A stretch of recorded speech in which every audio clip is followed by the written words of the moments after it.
Hello, you're listening to Sending the Experts with Georgina Durrant. This podcast is all about teaching and supporting children and young people with special educational needs and disabilities, SEND. My name is Georgina Durrant. I'm the host of this podcast brought to you by Twinkl SEND. As a former teacher in SENDCO myself, I wanted to create a platform to share some of the amazing things that my guests are doing to support learners with SEND. So whether you're listening on your commute, tuning in whilst walking your dog, or curled up on the sofa with a nice cup of coffee, thank you so much for joining us. In this episode, I am really excited to be joined by Kate Griggs. I'm a big fan of hers, as I've just told her. Kate is a proud dyslexic thinker and has dedicated her career to shifting the narrative on dyslexia and educating people on its strengths. She has written 2 best-selling books on dyslexic thinking, published by Penguin, This is Dyslexia and Xtraordinary People, and has shared her wealth of expertise in Made by Dyslexia's free training courses for schools and workplaces on Microsoft Learn and LinkedIn Learning. She is one of LinkedIn's top voices and is also the host of the chart-topping podcast, Lessons in Dyslexic Thinking, and the presenter on the University of Dyslexic Thinking Dyslexic U courses. And her innovative approach to social change and advocacy has garnered global recognition. You may have seen her. She's been in major publications, including the BBC Morning Live, This Morning, Harvard Business Review, covering her efforts. And her powerful TED Talk has also inspired countless individuals and organisations to rethink how they perceive dyslexia. So she's making a massive impact in the field of dyslexia. And I'm sure lots of our listeners are well aware of you, Kate, but welcome to the podcast. Thank you. It's great to be here. That was definitely a mouthful, that bio. I love it when there's a bio like that. It's very, very impressive. So Made by Dyslexia, I'm sure lots of our listeners will have heard of Made by Dyslexia. If they haven't, can you give us a little bit more information about what Made by Dyslexia is? Yes, sure. We're a global charity, and we're actually the world's largest community of dyslexic people and their allies. And our vision is a world where dyslexic thinking is recognised as a skill. And our mission is to empower it in every home, every school and every workplace. So we launched 8 years ago this month or next month. And we've already seen dyslexic thinking added as a skill on LinkedIn. It's actually a term in the dictionary. And we even have courses on Open University to teach it. So we're definitely shifting the world's perspective, but there's still a lot more to do. Oh, wonderful. Yeah, I remember when it came on LinkedIn, that was quite an exciting moment that dyslexic thinking was something you could put on LinkedIn for. Yeah, absolutely brilliant. I love that. Really, really brilliant. So we're going to talk about your children's book. What inspired you to write a book for children then? You've done a lot of things in the world of dyslexia. Why write a book about it? It's the book that I wanted to have to read to my son. I mean, that's really what motivated me. I mean, I had a really bad start at school when my dyslexia wasn't spotted, and I felt really, really stupid. And then I was sent age 9 to a school that got dyslexia. They recognised that I was dyslexic. They gave me support for my challenges, but most importantly, they really understood dyslexic thinking skills. So my childhood was very much around, okay, you might struggle with these things, we can help you with that, but it's all about what you're good at. And my whole campaigning started really when my son was struggling at school, and I couldn't believe that schools didn't understand this brilliant way of thinking. So I know how vital it is that from a very, very early age, you need to tap into the strengths that come with dyslexia, because school is really tough. And these brilliant dyslexic kids are being made to feel stupid because school measures all the things that we find challenging and doesn't measure the things that we're brilliant at. And we know that those things are so vital for the workplace. So it's a book to help kids at primary school to really understand that they have brilliant brains that think differently, and they need to just tap into those skills. And in the grand scale of things, they'll be fine. They'll fly. I love that. I think it's so true as well, because you're right. And I've written about it and I've done stuff about it, but there's so much pressure on sort of literacy skills, isn't there, and the processing of literacy within schools at the moment, that you've got to have those literacy skills to be able to show your learning, show what you've managed to achieve in the lessons. And if you're struggling with that side of things, it must be ever so disheartening that you're not able to show your skills and what you're actually capable of doing in a different way. Yeah, I think it is really frustrating, and even though some dyslexic kids will get grasp reading Yeah. with phonics that we now have in schools, some won't, but a lot Yeah. will. And it's what happens after that. We're still very aware that it takes us longer to get our thoughts on paper. Spelling tests start at a really young age, times tables, very, very young age. All of those things that fit into a dyslexic child's wheelhouse of challenges, basically. And then, but that's the way we're measuring intelligence. So from a young age, we're giving these kids the message that they're not as smart as everybody else, and they are. And it's so wrong that that's still happening. Yeah, no, that's such a good point. Yeah, with the spelling test and the maths test, those times table tests, like you say, we're sort of, if you're not getting those marks on there, you're sort of telling that child, oh, you're not doing as well in that. Yeah, no, I think that's a really, really good point. So this book, and I've got a copy of it next to me, which is brilliant. I love it. Why is it important then for dyslexic people to know what type of extraordinary people they are? And can you give us a bit more information about the types and what you've put in the book? Yeah, sure. So I think for a lot of dyslexics, because our skills are not really focused on at school, a Yeah. lot of dyslexic people just think that the things that they're really good at, everybody's good at, Mhm. and they don't realize that actually it's a skill set that is very, very vital in life. So even as adults, a lot of adults arrive in the workplace and they might know that they're dyslexic adults, they might know they're really good at seeing the big picture. So they can kind of see across a huge, vast raft of information and be able to connect the dots or see which is the most relevant bit. And they think that everybody can do that, but that's a real skill set, and dyslexics tend to be exceptionally good at that. It's a skill that a lot of entrepreneurs have, and they might call it a helicopter view, where they're sort of seeing top down approach. And you then you get things like questioning. So in the book, I go through all the different archetypes, the 7 different archetypes, and one of them is a questioner. That was me at school. That was me with my grandmother, and I used to drive my grandmother mad because every time she said to me, "No, well, you just do it because that's the way you do it." I said, "Well, why do you do it like that? Can we not find another way of doing it?" And that can be very frustrating for teachers and often for parents, actually. But it's just a dyslexic child liking to disrupt the status quo and see if there's another way of doing things. Or you have people who dyslexics tend to have really good emotional intelligence, so they can read people, and they can understand. They have a lot of empathy with others, so they're very good at making friends, but also rallying people. They become very good leaders in later life. They're often carers and nurses and all of those incredible professions that you need to have that empathy and emotional intelligence. So it's important to let kids know at a very young age that those are really vital skills. And to be honest, they're far more important than being able to spell correctly. Absolutely. And then we've got movers, who are like the fidgets. I know you get a lot of dyslexic kids who don't have ADHD, they're just fidgets. And so they don't need any special help or medication. They just need to be able to learn to focus and move when they need to move. But they've got these fast brains that are desperately trying to do other things or wanting to get out onto the sports field.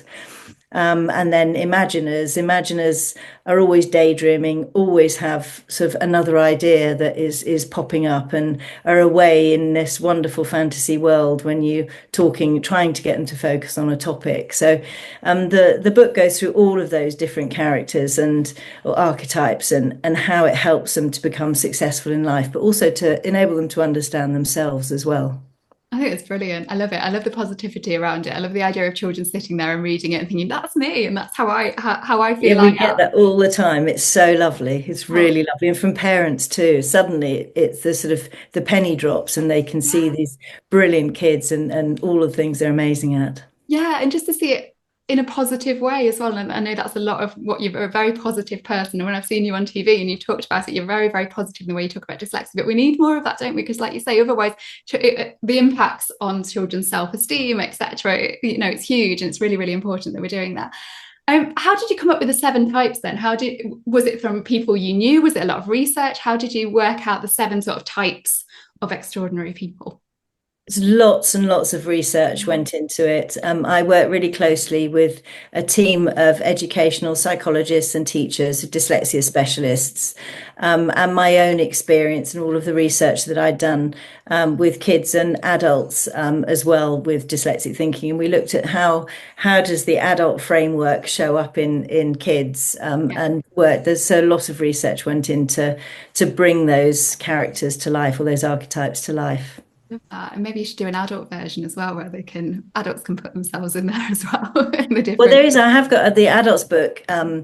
This is Dyslexia. That Yeah, does talk about adults dyslexic thinking, and that's across everything we do and all of our workplace research. But actually, the number of adults who get the book to read to their child and then recognise themselves at school yeah, I is love that. really, really lovely to read as well.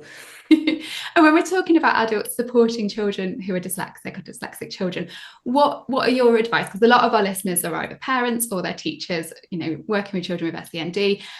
If they're listening now and they're thinking, right, I know I've got some dyslexic children in the class, or I don't know because of diagnosis and they don't know they've got dyslexic children in the class, but they probably will do. What would your advice be for them in terms of supporting these children in the best way possible? I think the most important thing is that the struggles are real with dyslexia. We're never saying that that isn't the case. And it's really important to have patience and understanding when dyslexic kids are struggling at school. But it's as important or more important to focus on the things that they're good at, because there's research from Harvard that says for every negative comment, it takes 5 positive comments to actually remove that negativity. So I think it's really important that we do find success for these kids and help them to understand the strengths. Because from that, you build perseverance, you build self-esteem, all of those things that we know are absolutely vital for our kids to be able to really put the graft in to try and do well within the academic system that actually just is not shaped for them. Yeah. So I think finding the strengths is absolutely vital, as well as understanding where the challenges are. But I think the most important thing is not to shy away from spotting a dyslexic child. And not everybody is going to be able to afford to have an assessment, and not everybody needs to have an assessment to actually get the help that they need. If you see a child who has a mismatch between what they seem able to communicate or talk to you about versus what their output is on paper, you know that you're likely talking to a dyslexic child. So learn as much as you can about it. And there are simple things that you can put in for a child that will help them in the classroom. And actually, what's good for dyslexic children is really good for all children. It's just understanding your child's pattern of strengths and challenges and making sure that you lean into those. Yeah. And the wonderful thing that's happening in the workplace now is that workplaces are recognizing that dyslexic thinking is valuable. And there's a lot of work happening that we're doing with big global organizations like Cisco and Virgin and Microsoft. But also what we're seeing across all workplaces is skills-based hiring. So people are being hired for the things that they're good at, recognizing that we actually need specialists in the workplace, not generalists. Yeah. And as AI is starting to do a lot of work, and certainly removing a lot of barriers for dyslexic people, it really is the skills that are so vital. So I think we need an education system really that is looking more at that skills. Let's find out what kids are good at and really help them to thrive, whether you're dyslexic or not. Yeah. So it is leaning into those skills. Yeah, no, it really is. I think that's really, really important. And what are your dyslexic strengths then? So when you've spoken about yourself, you told us your sort of which area you felt you fit into in the book, but what are your dyslexic strengths? What would you highlight them as? I'm definitely a questioner. If somebody tells me something isn't possible, I have to prove them wrong. And I have been like that from a very young age. I don't like the status quo. I don't think it needs to exist. I think anything is possible if you really believe in it and put in the effort and build the right team around you. Yeah. I think one of the characters in the books is as storytellers. I think I'm really good at communicating, being able to look across a lot of information and understand which bits are important. And I think everything we do as a charity is very much focused on communicating as dyslexics do and as we like to receive information. So get to the point quickly, keep things simple. So I think that's one of my skills. And I hope I'm a good people. I've definitely got an amazing team of dyslexic thinkers. I think everybody now on my team is dyslexic. So we have a brilliant team of people. We work really well together. We know who's better at what and how to delegate and really work as a team. So I think those are probably simplifying and communicating and enjoying disrupting things and righting wrongs. Yeah, and that's so needed, isn't it, as well? We need more children to be doing that as they're growing up and We do. We absolutely do. Yeah, absolutely. I think that's really exciting. And last one then, what because you've spoken so positively about dyslexia, and we mentioned a little bit, obviously it does cause problems for some children. What were the challenges you faced with your dyslexia and how did you sort of overcome them? I actually learned to read quite easily. I have a big brother who's dyslexic, and he was getting extra tuition at home, and my mum sat me in when he was learning to read. So I was absorbing everything. So reading wasn't a problem for me. Yeah. However, comprehension, it takes me much longer to read things than most people. So that was always a struggle. Anything that was timed at school, times, tests, exams, I was just terrible at because I never finished. And I think maths was my really, really horrible thing at school. I hated the times tables. I still don't know them today. And so much so that I had at my first school, I had a teacher who always, I'm sure she didn't call on me more than anybody else, but in my mind she did. And she would always ask me to recite my times tables, and I just didn't know them. And it actually, for a long time, it left me with a phobia of public speaking. I would literally just want to be in the background at school, nobody noticing I was there, so I wouldn't be called out to read aloud or do any times tables. So I think those were probably my worst things at school. And it's still, well, now we have AI, so reading for me now, I had a situation the other day where I had to compare two really lengthy reports. And that would have taken me probably the best part of a day to read them all and then see where there was overlap, see which bits I needed to pull out. But AI is phenomenal because you can put both of them in there, ask them all the questions, where do they agree, where do they disagree? And then you get this fantastic readout within seconds that you can then use to really innovate and dig deeper. So I think it's the AI world is phenomenal for dyslexic people. I think AI is really exciting, isn't it? I think for all children with SEND in particular, dyslexia probably even more so, but I think the opportunities there are really, really exciting. It's interesting what you said about public speaking though, and how the times tables affected the testing you on the spot on times table affected you with public speaking. When you see you now, that's part of your role. That's quite interesting. Well, I had to get over it because I knew that if I wanted to do what I needed to do, I had to get better at public speaking. Yes. So I just set myself the worst possible goal you could have for a public speaker, which was to do a TED talk. Nice. And I think if I can do that, I can do anything. So I just sort of practiced. And once I'd done, everybody gets nervous when they go on stage, but my knees would knock and I would sweat. It was that bad. I hated it. I had absolute phobia about it. But yeah, it's something that's really, really common. Actually, I was talking to Princess Sarah Zaid, who's on our podcast this week, and she had exactly the same problem. She was asked to do a reading at school, and she had to say. It was in church and she had to say the word Nebuchadnezzar. Is that the right way of pronouncing it? Anyway, she did that on a church pulpit with everybody looking at her, reading a passage and got it completely wrong. And it made her feel exactly the same way. So it's very common for dyslexic people to carry that a long way, which is why it's so important for teachers to just recognize they have so much power to make these kids feel brilliant, and that's what they really need to do. Yeah, and the impact of not making them feel brilliant, not just on, I don't think teachers would realize the impact on a times table, times table check, doing that and how that could impact later in life on somebody's ability to do public speaking, for example. It's those impacts that go out, isn't it, and keep going. There's in my podcast, I ask every single guest, I ask what they think their 7-year-old self would think about what they're doing now, and without exception, every single dyslexic person cries at that point. Even I spoke to the mayor of New York, and I did a Lessons in Dyslexic Thinking podcast live with him in New York, and he literally choked up when he got to that point. Everybody does,